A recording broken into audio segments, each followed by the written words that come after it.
bersyukur Tuhan Yesus, kami boleh mengenal Kau dan kasih, dan Kau memperkenalkan kami kepada Bapa Surgawi. Kami bersyukur kami boleh masuk di dalam lingkungan keluarga Allah yang Maha Besar. Terima kasih untuk saat indah ini. Kami mau menikmati hadirat-Mu. Dan Kau berkata-kata, kami mau buka hati mendengar firman-Mu. Bicaralah ya Allah Bapa, di tengah-tengah anak-anak-Mu.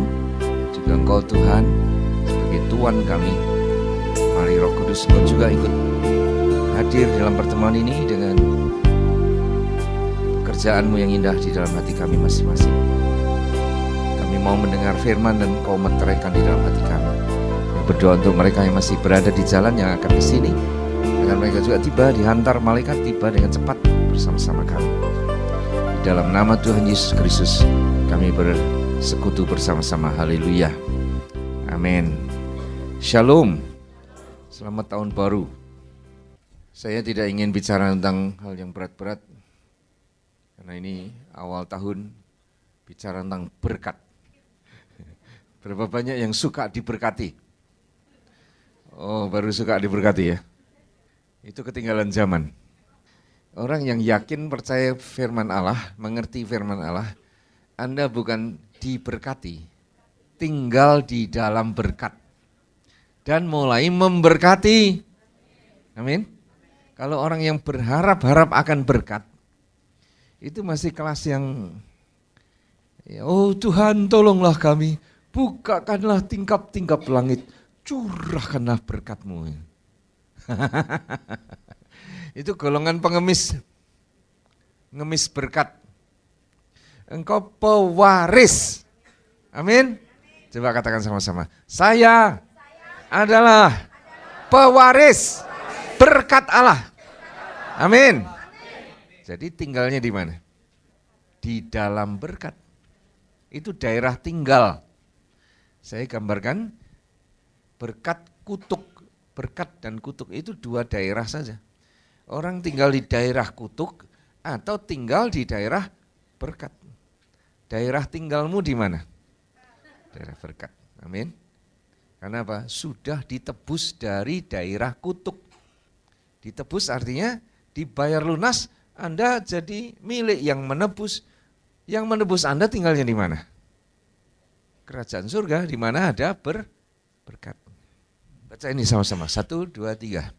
Terpujilah Allah dan Bapa Tuhan kita Yesus Kristus, yang dalam Kristus telah mengaruniakan kepada kita segala berkat rohani di dalam sorga. Sorga ini boleh dibilang kerajaan surga sebetulnya. Jadi sudah dikaruniakan. Tinggal Anda pindah ke daerah itu, otomatis Anda warga negara kerajaan berkat. Tidak perlu mengeluarkan kata-kata minta berkat. Amin.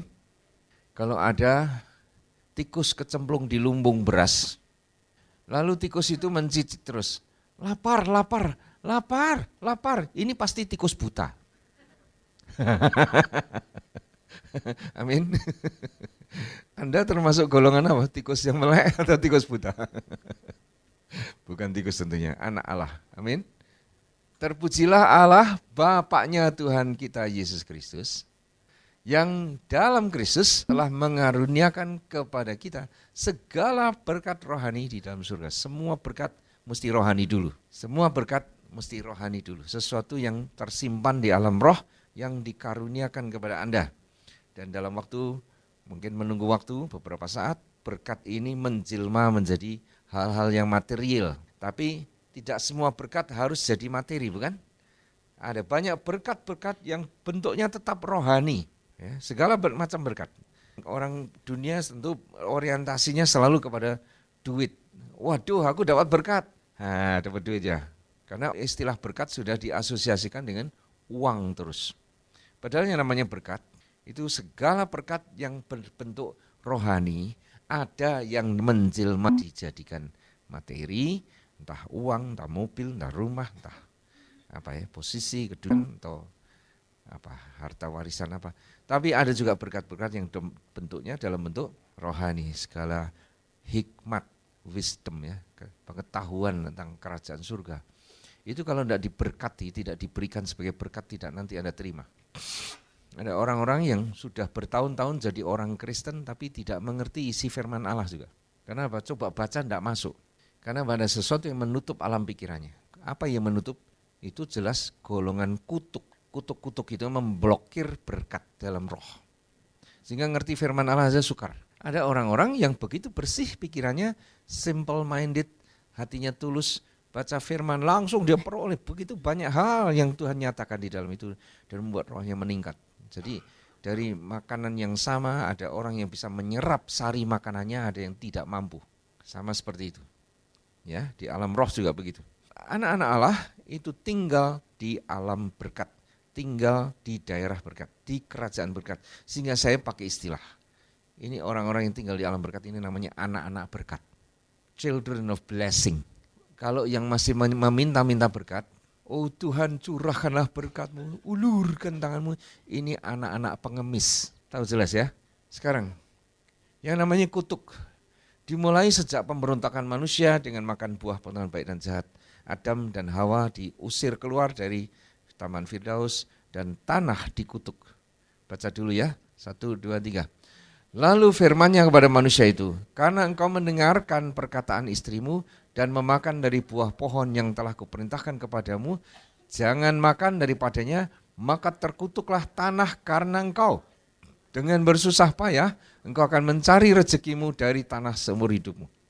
Rezeki itu datangnya dari tanah, tapi ketika tanahnya kena kutuk, manusia susah payah. Dia harus mengatasi kutuk itu dengan jerih payah, dengan keringat yang keras.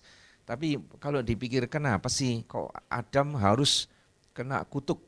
Alasannya ini loh, karena engkau mendengarkan perkataan istrimu, maka akibatnya kena kutuk. Jadi hai para suami, jangan suka dengarkan perkataan istrimu. Itu alasannya kenapa dia harus susah payah, ngerti enggak? Salah dengar. Karena Adam salah dengar, maka kena kutuklah dia. Itu ketika Adam dan Hawa masih murni, belum jatuh dalam dosa. Hawa digoda oleh iblis, Hawa menyampaikan perkataan yang salah. Omongannya keliru. Akibatnya Adam ikut menimpah atau ketimpah kutuk. Jadi para suami, laki-laki, betul-betul pasang filter yang baik di kupingnya. Jangan dengarkan perkataan istrimu, tapi dengarlah perkataan Tuhan. Nah, Pak, nanti kalau istrinya dipakai Tuhan untuk menyampaikan firman gimana? Nah itu suami tentu harus belajar membedakan. Oh ini istriku lagi dipakai Tuhan. Kalau itu dengerin, kenapa? Itu bukan suara istrinya tapi suara Tuhan. Tapi ada kepentingan pribadi si istri ini, perasaan pribadi, emosinya, itu kalau berbicara, nah itu jangan didengerin. Jangan didengerin. Nanti engkau jatuh di bawah kutuk yang berikut. Yang penting kuping ini hanya dengar apa yang Tuhan bilang saja. Amin. Banyak orang-orang laki-laki mati muda. Ya, betapa banyak janda itu kok perempuan gitu loh. Kemana itu lakinya? Mati lebih dulu dari istrinya. Bukan karena suami memang umurnya lebih tua biasanya kalau kawin dengan perempuannya. Tapi banyak suami yang umurnya mungkin lebih muda dari istrinya, ada yang lebih tua cuma sedikit. Mati mudanya bukan karena usia, karena ngedengerin istri, capek sudah, lelah, letih, sudah harus bekerja keras cari nafkah, istrinya ngomel aja gitu. Ini laki-laki cepat mati, dibunuh istrinya. Betul, tadi pagi saya menerima telepon dari Sukaraja. Sukaraja itu di Banyumas. Ada satu orang yang tadinya ikut persekutuan kita di sini, karena keadaan ekonomi pindah ke Banyumas. Tiba-tiba dia punya kenalan yang punya masalah. Saya bingung juga waktu diceritakan karena mereka dalam keadaan panik. Yang menelpon ini orang Bandung yang tinggal di sana, tapi kenalannya itu yang kacau balau. Akhirnya saya beberapa kali sesudah dia menelpon beberapa kali, si bapak yang punya masalah ini nelpon saya, jadi ngomong kepada saya. Saya tanya, Pak siapa namanya? Akhirnya tahu saya namanya Pak Rudi. Pak Rudi kenapa?